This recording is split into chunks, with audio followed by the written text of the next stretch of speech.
Hi there. Today on Midlife to Grave we have our Triumph Tiger 1200 Rally Explorer going in for a service. Let's enjoy the journey there and see what we get back.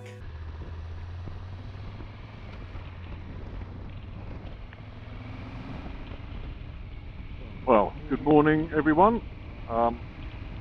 So today I'm taking the Triumph into Webbs in Peterborough for its first annual service. So I think after the French trip I've clocked probably over 8,000 miles on it in 12 months, which is quite a lot. I wasn't really anticipating that. I was expecting to do more like 3,000 miles. So, yeah, the Triumph has borne the brunt of my motorcycling over the last year. I've hardly done any mileage on the BM at all.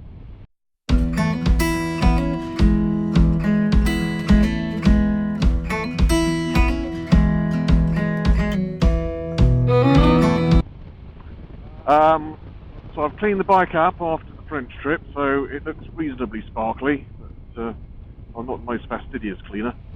But I do notice that I haven't actually switched it back from French time and distance measurement. So I will be pulling over in the next little while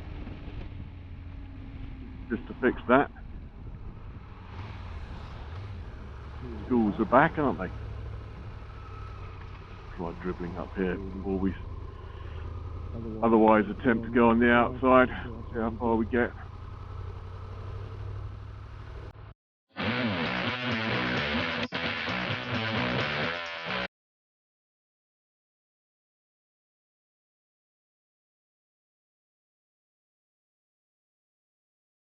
Yeah, so a couple of problems that I found developed whilst I was in France. So one is a sticky handbrake. They jam the handbrake on and then attempt to pull away with it still on. I seem to remember it always used to pull away with just give it a slight little push with the throttle and it would release and away you go. Nowadays it feels like it's almost locked on. So we'll have a go at that on the way. And the other problem I'm getting is trying to select neutral, so that seems to be a lot more difficult than it ever was before as well. Here we go. We'll filter down past this right turn, but we'll take a bit of care as we do it, just in case somebody decides they want to swing out and turn right. And I think what I'll do is I'll pull into the Aldi car park just to get all the clocks back to being UK centric.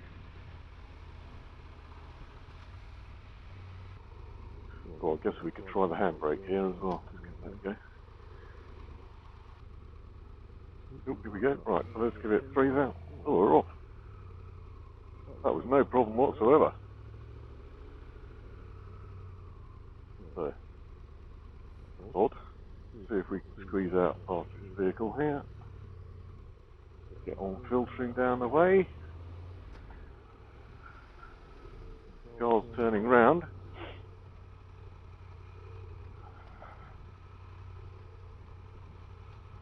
Just take a bit of care in case somebody else decides to do that. Creep past. Whoa! A lot of queue.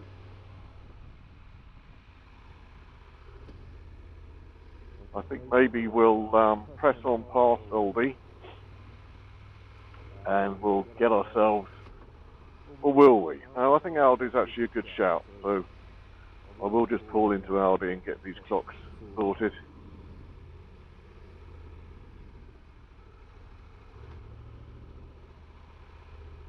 I don't think I'm going to lose any time. I've checked on the website and they don't appear to open till about 9 o'clock, which I'm surprised by. I would have thought a service department would open up a little bit earlier, but we'll see.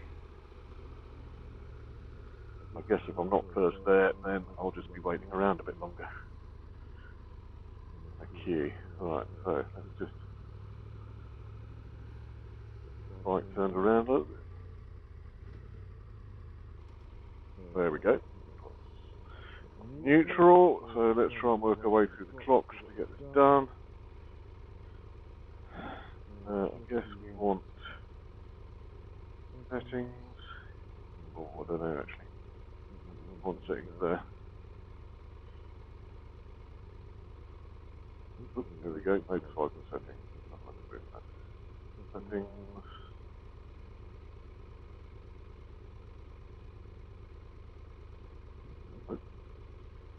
No good.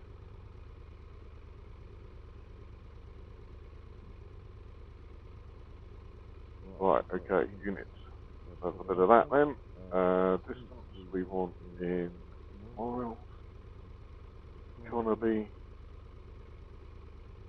We will have pressure in PSI. Good. And then date, time. Certainly the right date.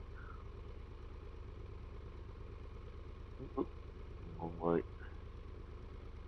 That's it.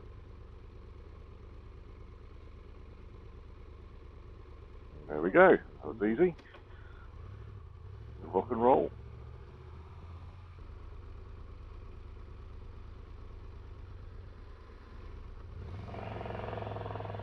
There we go.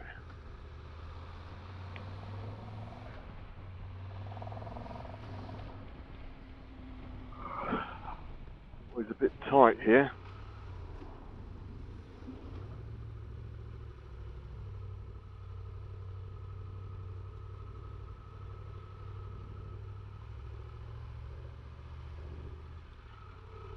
We are going to do, I wanted to do a right at the lights. We'll have to see about that though. No, we'll, lights there anyway, so we'll carry straight on up. Going to go via Abbots Ripton today. Going through Huntingdon at the moment. So going to go up to the Shell garage at the end here, hang a right, take us up to Tesco's, and then hang a left to take us through Abbots Ripton. So slightly nicer ride than the A1 or the old A1. Gives a few twists along the way. So as I say, I think we've done about 8,500 miles. I'm not sure if I can actually check it on the fly.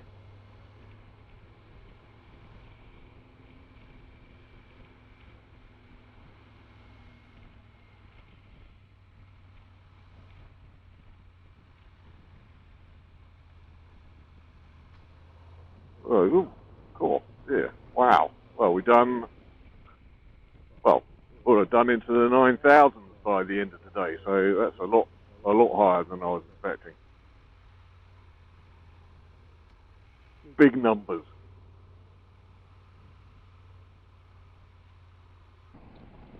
Okay, so take it relatively easy along here.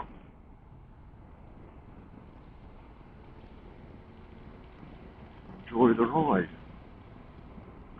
Yeah, so I think the service will take somewhere around about an hour and a half.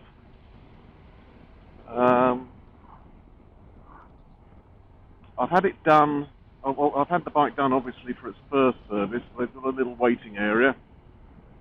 It's not quite as nice as the BMW dealership where you actually get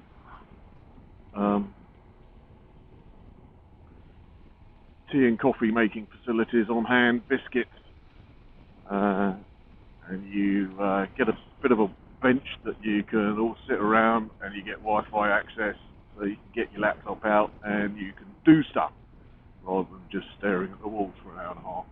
So I brought my laptop along with me today, and we'll see whether it's usable in their shop. So I'm still quite surprised by the number of miles that I've done on it. So I picked it up in September last year, late September I think. It was a late decision to buy it. Had a motorcycle trip arranged with some friends mid-October last year, so wanted to run it in before taking it on that trip. So did about 600 miles in the first couple of weeks, which was pretty heavy going really. And then on from that, I've used it for, I think, 3 or 4 trips to Wales, which tends to be, that can, depending what I'm doing there. So I had a winter camp there to check out all the kit that I procured for this vehicle. And then my son, who works for my business, he is down in Swansea, so I've had a few trips out to see him. And then aside from that, did a trip to France earlier in the year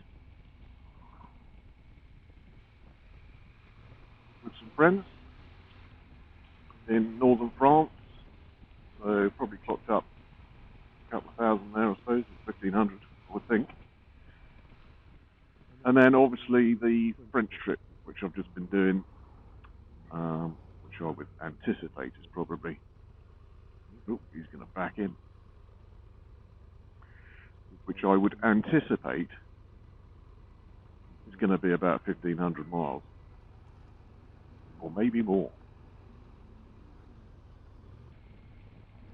So my plan for next year is to stop putting the miles on it, to be quite honest. It is an excellent workhorse, this motorcycle. The amount of stuff you can get on it is just incredible. Yeah, workhorse, that's what I'd call it. It's quite distinct from my BMW, which is a smooth, almost Bentley-esque kind of experience. So the BMW is good if I'm carrying less kit, really. I'm due a trip weekend after this one. I think we're going for a little tour around Kent, spending a couple of nights doing that. So I'll be taking the BMW down there for that trip. And obviously got the Royal Enfield now, so that's acting as my runabout. I'm quite enjoying that. I don't think I'll be doing any massive mileage on it though, because I think about 30 minutes is all you want to sit on that saddle for. Lovely bike though, excellent for meandering around town. Gets a bit of attention as well. People tend to like it. I mean, it is a lovely looking bike. And then the other bike I've got is the Honda NC700X, I think it is, which I brought over from Qatar. So I've been trying to get that registered in the UK. I did put an application through before I went to France, but it's been returned as rejected. Quite disappointing, because that's the second time I put it in now. I thought I'd addressed everything that they said. So I'm going to give them a ring this time before I put it in again, and I'll put it in again. If I can't get it this time, I think I'll just have to break it, to be quite honest, which will be a shame, because I do want it as a winter bike. It's great for shopping. It's in very good nick, because it's obviously a bike in Qatar, so there's no rust on it whatsoever. And I do just want to use it over the winter, so I'm not dirtying up any of these other bikes which I've got. So that's kind of a plan, looking for 2023 4 in terms of bike usage. I'm going to want to do a few more trips. I expect I'll do 1 or 2 on this one, but predominantly I want to be doing trips on the BMW next year. Reliability wise, I made a bit of a fatal flaw. Well, not fatal, I made a bit of a mistake. It's got a kind of cigarette lighter charger, but the size you get on motorcycles, and I got a USB connection to plug into that. The connection is permanently attached to the battery, so it doesn't switch off with the ignition. You put something in there and it is wired to the battery. So I left the USB socket in there for 2 or 3 weeks without using the bike, and it drained the battery completely flat. I was a bit surprised with it, to be quite honest, and it didn't matter how hard I tried to charge it, I just couldn't. So I eventually had to take it back to the to Webbs, who kindly arranged for a truck to come and pick it up. So I had that, which is all my fault. I've had, as I mentioned earlier, just a couple of glitches with selecting neutral and then getting off the handbrake. I need to give the handbrake another go, because when I tried that earlier, obviously it worked a dream. There was no problem with it at all. The only other thing that I've done over 8,000 miles is to put one rear tyre on it. And I did that at just over 5,000 miles. I tried to get it done through Webbs, but I needed it done before the French trip that I did in June, because the tyre that I had on there was worn pretty flat, really, not in a shaped manner. So I wanted to have a good tyre for the French trip, so I couldn't get it done at Webbs, and I couldn't actually get it done at any place I could find in Peterborough and the locale. So I ended up taking a trip all the way down to London and back to a tyre fitting bike dealership down there, which was just south of the river, I think. So it was a bit of a pig to get to. I think it was quite near Catford, actually, but they did a good job. I think the tyre cost me about 150 quid, so probably less than I was expecting. I think there's quite skinny tyres on this thing, so I don't think they're too dear. So let's just come up here, drop it down. Okay, so handbrake on, revs up, whoop, revs up, and pull away. It does stick a little bit. I think it might be that I had been pulling it away at about 3,000 RPM. Ah, yes, now that is another problem with the bike, actually, which I forgot. Back to the other problem which I've forgotten about. That's I always tend to try and pull away at about 3,000 RPM, which is quite high for a 1200cc bike. On the BMW, I'm pulling away at just over about 1,000 RPM, really, and it's quite nice. But what this thing does is it will nicely pull away at about 1,500 RPM. However, well, say about 2,000 or under, it will pull away at lower revs, as you would expect it to. But just occasionally, it just gives up the ghost and dies and cuts out. And actually, a little more than occasionally as well, because it does it frequently. It does it sufficiently frequently for me to have adapted my riding to pull away at about 3,000 RPM, or certainly upwards of 2.5, just to prevent that stall, because it's a bit of a pain, really. So that's one little problem. I mean, I think that's really because, I mean, this is, I say this bike is quite agricultural. It's a bit of a thumper. I went out on the GS 1250. I did test ride that, the 1250 actually, before I got the K1600. I opted to take the K1600 just for the, yeah, wow, I love it. Anyway, I did test ride the GS 1250 Adventure just recently, and the engine on that is butter. It's very smooth. This one's more of a clunk. It's got a bit more of a bang on it. I think it sounds much nicer, to be honest.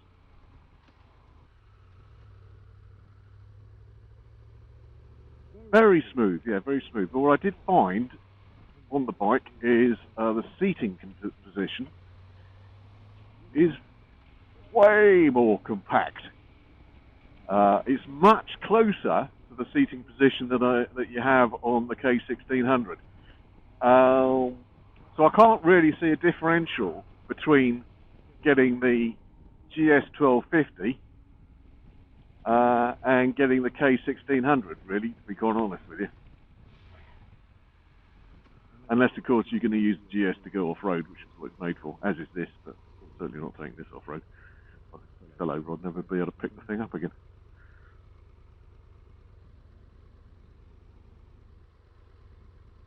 So, yeah, I just found that the GS 1250 was just, for what I was going to use it for, which is just road work, with a big fuel tank.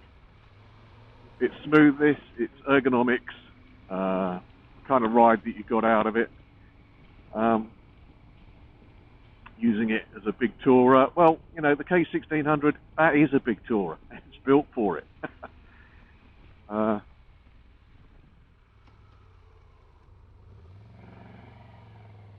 And the power delivery, torque, the pace of the thing.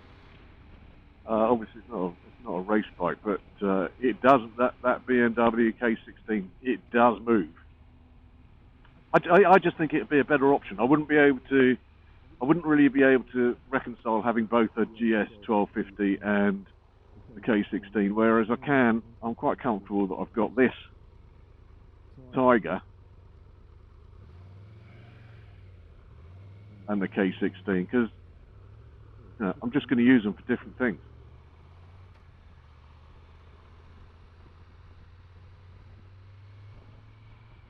And there's certainly there's a big differential of riding experience. They both got their pluses.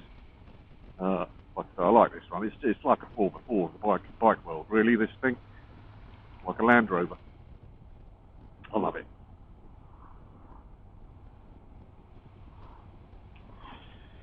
But yeah, the K1600, that's been around now way over 10 years, and it hasn't changed really much in that time frame.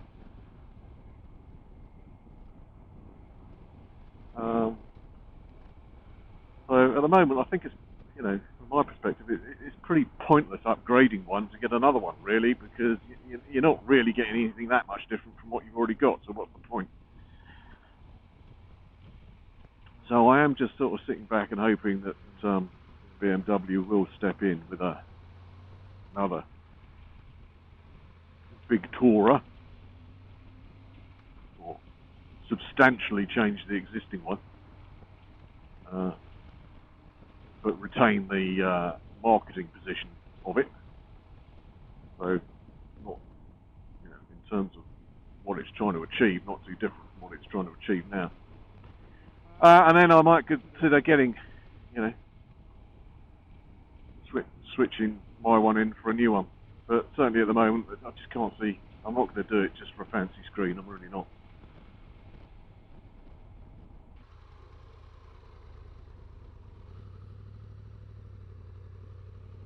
Trundle up here.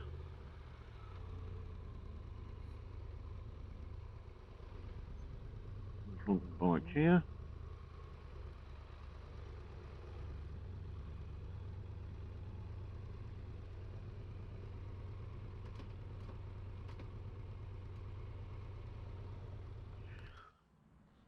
Switch it off.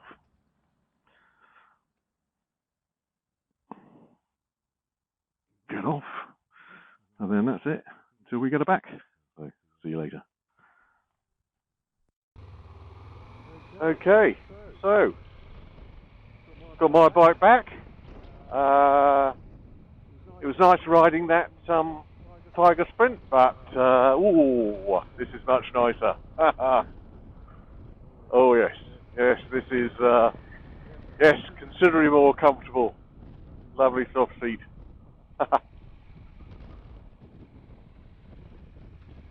So yes, so what happened with it then? It's going to be a relatively boring ride home, so we'll wrap up the outcome of the service quite quickly. So I was actually quoted for today's service, which was a 12-month one. £206 was the quotation that I got. I thought it was 250, but there you go. Fine.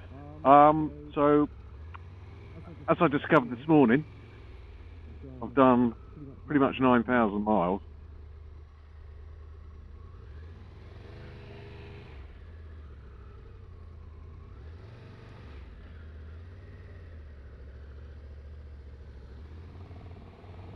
So yes, as I discovered this morning, I've done pretty much 9,000 miles. So I got a call from the garage pretty much as soon as I've left. In actual fact, while I was riding home, so I didn't get it until it rang me again whilst I got home to say that I may as well have the 10,000 mile service done, which was going to be an extra 60 quid. And also that my brake pads were worn at the front and needed to be, advisable to be replaced. And they were 60 quid a pop. So I'm not quite sure how the mathematics of all that actually works out, but total cost of the service today, £460. So yeah, not cheap. But I've got her back, so I'm pleased about that. And I'm still in love with her, so pleased with that too. What else did they do? So, yeah, it was supposed to take, well, originally it was going to take about an hour and a half. That's what I was told when I booked it. And then this morning it shifted to a couple of hours, which is when I decided to take the loan bike out. And then over the course of the day, it just drifted out and out and out. So I dropped it off at 9 o'clock this morning.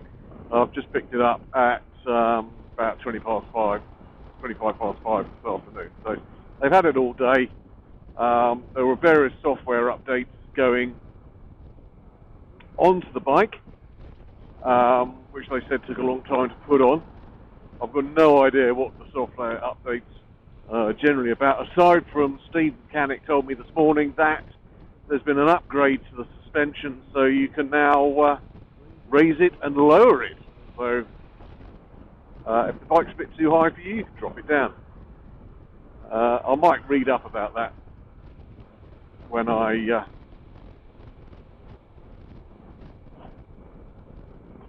get back home, see what that's all about. Now, the other thing that should have happened as well, which Steve was saying, was that there was a recall on this for the clutch. So there's been something going on with regards to the clutch. That wasn't mentioned by the people on the desk when I put the bike up, so I assume that Steve has actually done it, because I was saying to Steve this morning that I had started to have problems selecting neutral. And I think we were both hoping that what he was going to do was the clutch was going to resolve the problem. To be quite honest, I haven't checked it out yet. I did mention the fact that the handbrake's a bit sticky as well. I guess that could have been due to the wall pads, to be quite honest. So we'll check that out. Might be able to take the first one of these cars on this bend here. We get a good sighting on it. Do that. Oh! To give it a second blow. There we go. Off we go again. She does just like picking up. It really has got some thump. Knocking around about in the 70s. just over 4,000 RPM. You know, this thing's got nice, comfortable legs. Away we go. Yeah, so it's got legs. Now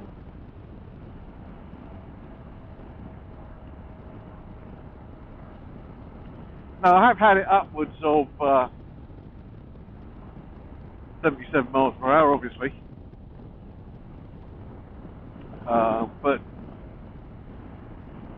I think sub-ton is where you want to be on this sort of bike. It's you know, by the time you're getting up to that sort of speed, it's just getting a little bit blustery, really. I think this thing's supposed to be good for about 140. No chance. And there you go. She's complaining about fuel now.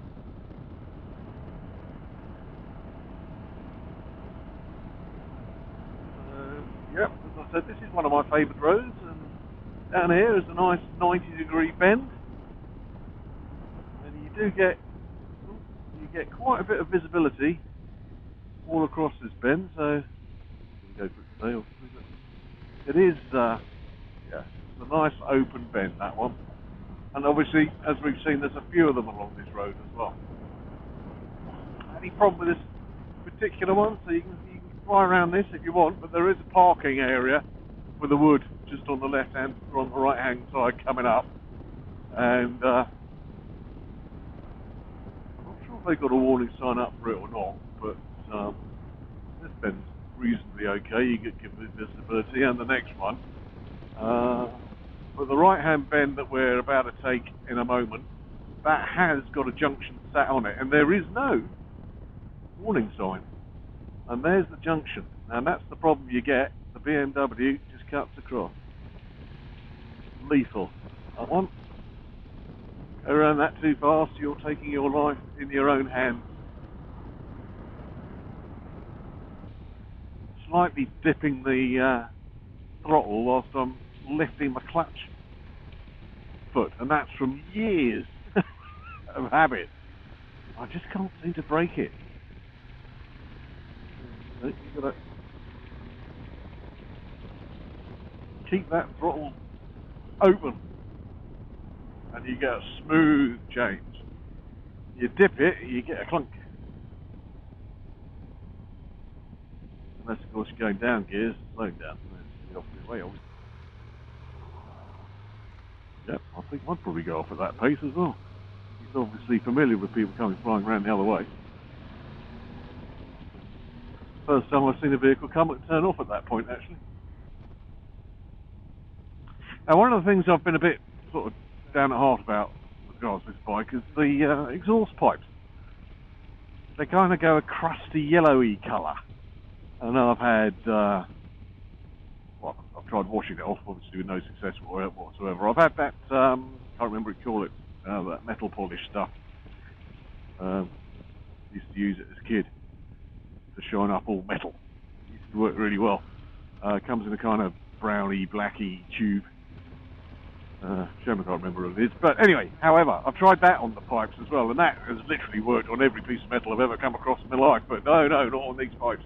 So funnily enough, when I took this into Webb's this morning and met up with Steve, who's the mechanic, he's also got a one of these things. And I looked at his pipes, and they were sparkling. So I said, well, you know, how are you doing that? Mine are a mess. And he said, oh, there's this cleaning product called Ajax. You just stick that on, you let it sit there for a little while, and then you just scrub it off. It came in a kind of black and orange kind of plastic bottle thing. So I'll have a look out for that, or I'll actually Google it first, actually, because that must be a body of knowledge out there that knows how to clean it, because I don't really like having yellow pipes particularly, especially when they're stainless steel. I think they're stainless. So, new brake pads at 9,000 miles. I've never been through a set of brake pads that fast before. I don't know what I've been doing. And it's odd, actually, because I've still got plenty of tread left on the front tyre, so I don't quite know how I'm getting all that wear on the pads, and yet my front tyre's done, well, 9,000 miles. Still plenty of tread. I tend to scuff the tyres on the side as well. They always, keep the depth of tread down the centre, and then they tend to scrub off on the side, and that's because, you're putting it into pen and you're doing a little bit of trail braking on it, and, you're putting a lot more stress on the tyre in the bend. But with this one, it's just perfectly round, so I'm obviously not riding like that, like I normally ride on other bikes.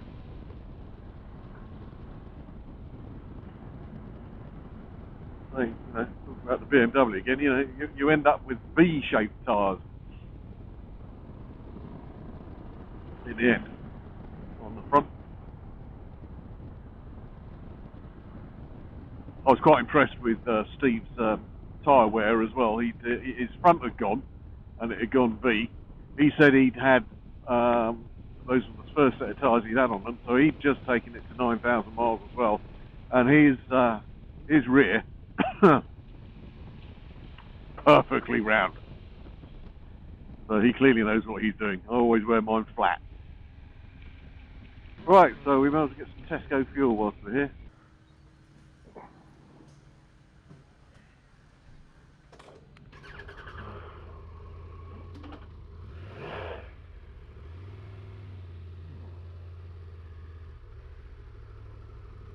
That's a very high bite point on that clutch.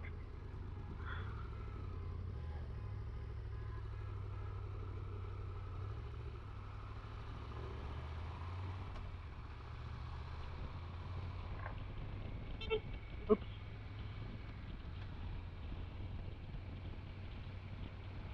Very high bite point on that clutch.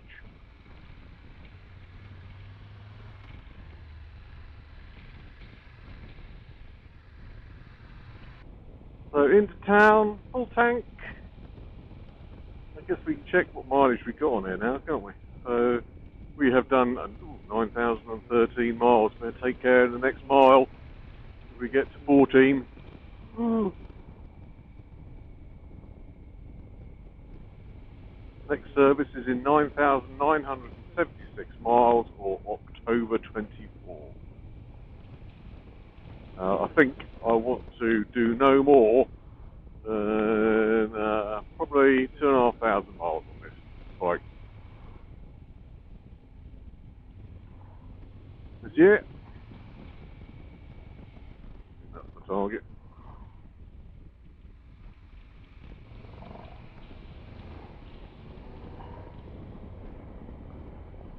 That was entirely unnecessary, and the vehicle's slowing down quite a bit down there as well.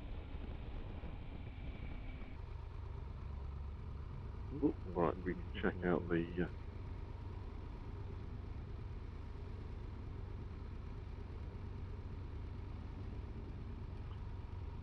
handbrake. Oh yes. Handbrake problem cured. Must have been those dodgy pads on here. Enjoy that torque again. Whee! Love it. Okay, safely back home. Thanks for watching. Till next time.